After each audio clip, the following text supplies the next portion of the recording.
talk about the new California Square Type 2 and also the Australian Square. I decided to make these at the same time because I first made the Australian Square, and I want to explain the two boards in this one video so you can see the difference between the two, and I can add in some comments on some of my other models to compare it to, so you have a better understanding of where this board fits in our lineup and how it'll work best for you if you're interested in it. So to start off, one of the main elements that I isolated in this board that both these two models have in common is the tail rocker.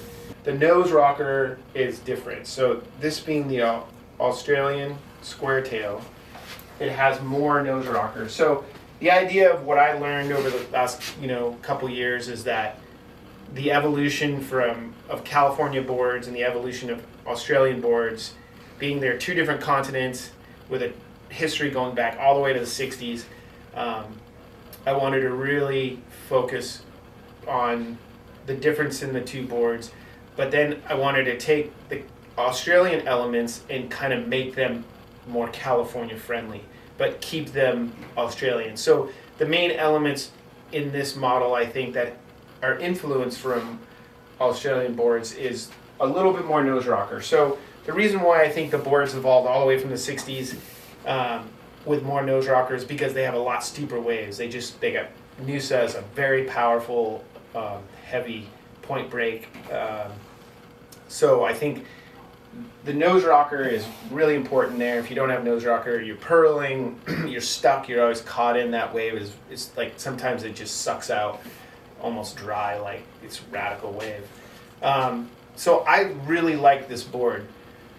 When I rode it at Oceanside, I was like, this board is amazing. Then I rode the board at, like, say, Beacons on a pretty small, like, mediocre, mushy day, and didn't work for me. And it didn't surprise me. I mean, the elements I put in this board are really focused on steeper waves, not, like I said, as steep as the waves in Australia, but pretty much this would be a board you're like, I ride Oceanside every day. This would be a great option for you.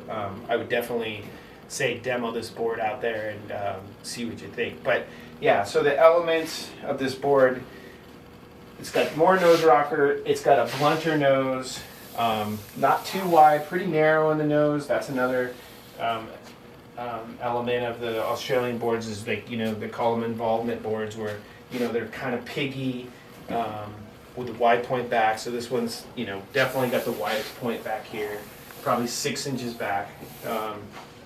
I really like I've made these boards over the years and didn't quite get them right. I think when you get too narrow a nose in like mushy waves, it's like can be really difficult to ride. And I think if you get the tail rocker right and the contours on the bottom, then you can get the nose and the tail to work correctly, and it makes a great board. But it's just getting these boards balanced with the wide point back is really key. So the California Square has the same tail rocker, but I took the same nose rocker and I knocked it down like at least a 1/4 inch or more, and actually dropped the ear right here down so the rail line is a little bit lower, on top of it being like about a 1/4 inch less. So it's not quite a reverse rocker like a nose rider rocker, but it's definitely much more California friendly. And that made the difference. Like, I rode that out in mushy Beacons and I was like, oh my gosh, this board works amazing. And that's why I really think what I did to the tail on this board is for both models is really amazing. I think I finally found a combination of bottom contour and tail rocker. It's a really long curve and it makes a huge difference about how the board nose rides and turns. So the bottom contour that I found was excellent for turning was this kind of rolled V going into pretty abrupt into the rail. So what I mean by that is that it doesn't roll into the rail. It kind of comes almost like sort of flat, and then the rail is boxier. So that gives the board more of like a positive turning feeling, and then but you get the resistance of the rail. So instead of it sliding into the turn, it kind of bites and responds.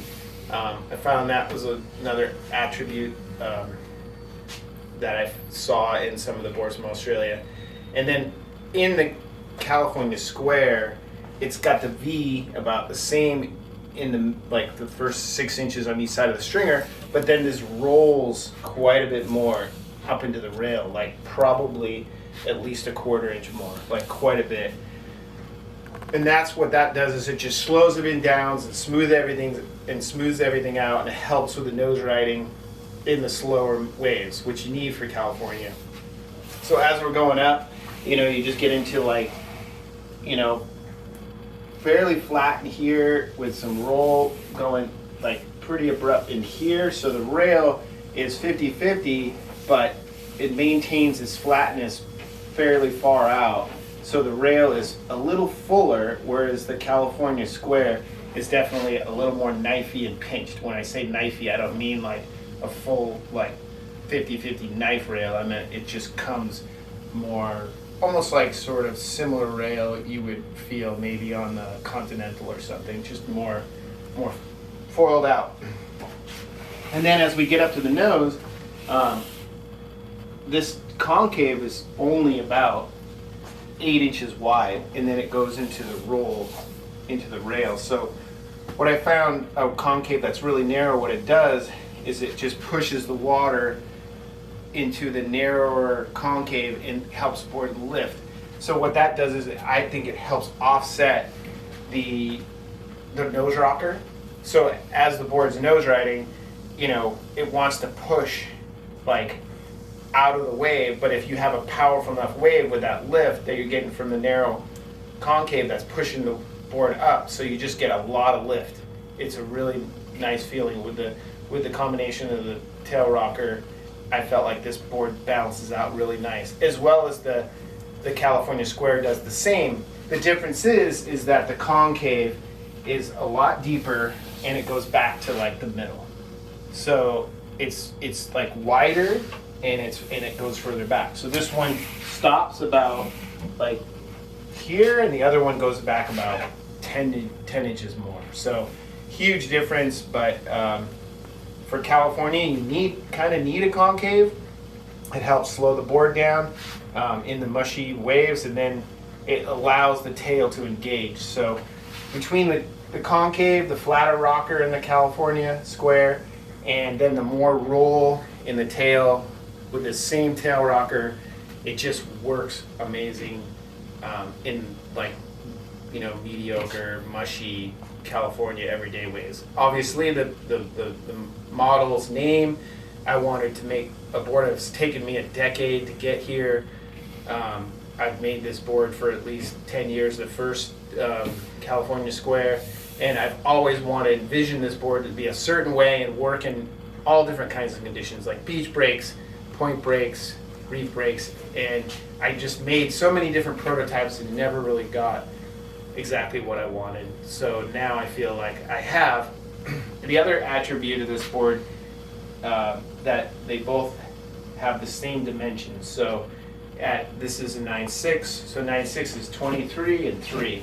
So it's not, I guess you could get it's not so wide as a Beacon, and it's definitely not even close to what the Continental is.